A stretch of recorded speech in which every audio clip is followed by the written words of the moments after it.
جامعہ ترمذی میں حدیث ہے سیدنا عثمان جب بھی قبرستان جاتے تو قبر پہ کھڑا ہو کے اتنا روتے کہ ان کی داڑھی آنسوؤں سے تر ہو جاتی.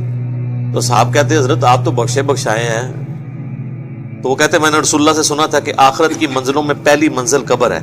جس کی یہ منزل آسان ہوئی اس کی اگلی آسان در آسان ہوگی، اور جو اس میں پھنس گیا اس کی اگلی منازل مشکل در مشکل ہو جائے گی. میرا خیال ہم ہوتے تو ہم کہتے ہیں حضرت 3 دفعہ آپ کو جنت کی گارنٹی دی اللہ کے نبی نے. نبی علیہ السلام تو صادق اور امین ہے، آپ کو یقین نہیں ہے ان کی بشارتوں کے اوپر؟ سانو تو ایک بار ہی مل جاتی تو تسی تکتے ساڑھے کارنامے. شیطان بھی پناہ منگدا ملتے ہیں جن کے بارے میں کانفیڈنس ہوتا ہے، اسی لیے تو ہمیں ملی بھی نہیں. کراس نہیں کریں گے، یہ انہیں کو.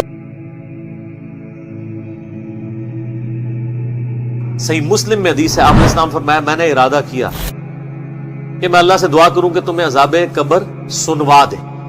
دکھانے والی تو کہانی ختم سر، سنوا دے. لیکن مجھے ڈر ہوا کہ اگر تم نے عذاب قبر سن لیا تم اپنے مردوں کو دفنا نہیں چھوڑ.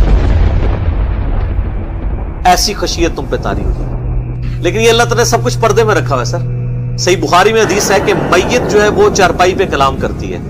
نیک میت کہتی ہے مجھے جلدی جلدی میری جگہ کی طرف لے چلو، اور جو بری میت ہے وہ چیخو پکار کرتی ہے کہ مجھے کہاں لے کر جا رہے ہو. اور نبی علیہ السلام کے الفاظ ہیں صحیح بخاری میں کہ زمین و آسمان کی ہر مخلوق اس کی چیخیں سنتی ہے سوائے جنوں اور انسانوں کے. کیونکہ جنوں اور انسانوں کو اللہ تعالیٰ نے غیب کے پردے میں یہ چیزیں رکھی ہیں نا، اسی کے اوپر تو جنت ہے. ان الذین یخشون ربهم بالغیب لهم مغفرۃ واجر کبیر. جو لوگ بن دیکھے اپنے رب سے ڈرتے ہیں ان کے لیے مغفرت ہے اور اجر کبیر ہے. دیکھ کے تو سب نے مان لینا ہے. پھر سر اس سے بھی آگے اگر آپ چلے جائیں، صحیح بخاری میں یہ حدیث موجود ہے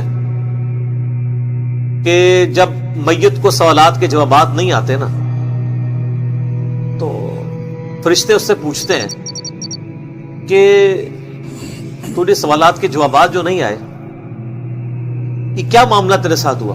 تو وہ کہتا ہے میں تو وہی کہتا تھا جو لوگ کہتے تھے، سن سنا کے سننی تم نہیں، پڑھ پڑھا کے سننی نہیں. تو فرشتے کہتے ہیں تو نے خود پڑھ کے سمجھنے کی کوشش کیوں نہیں کی؟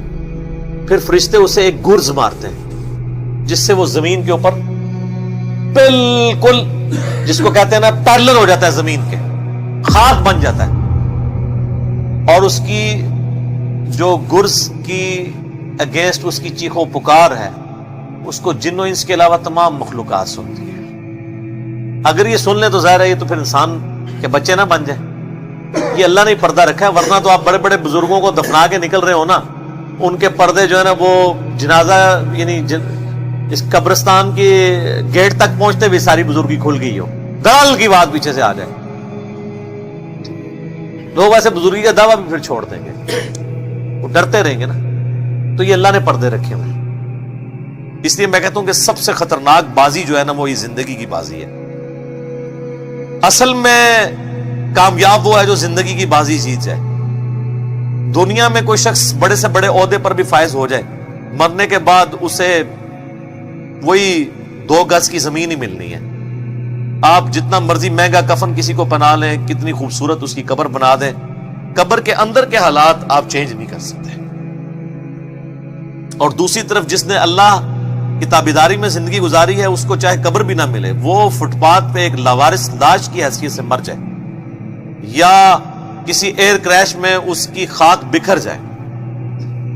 جو جمشید صاحب کو دیکھ لیں رحمہ اللہ تعالی.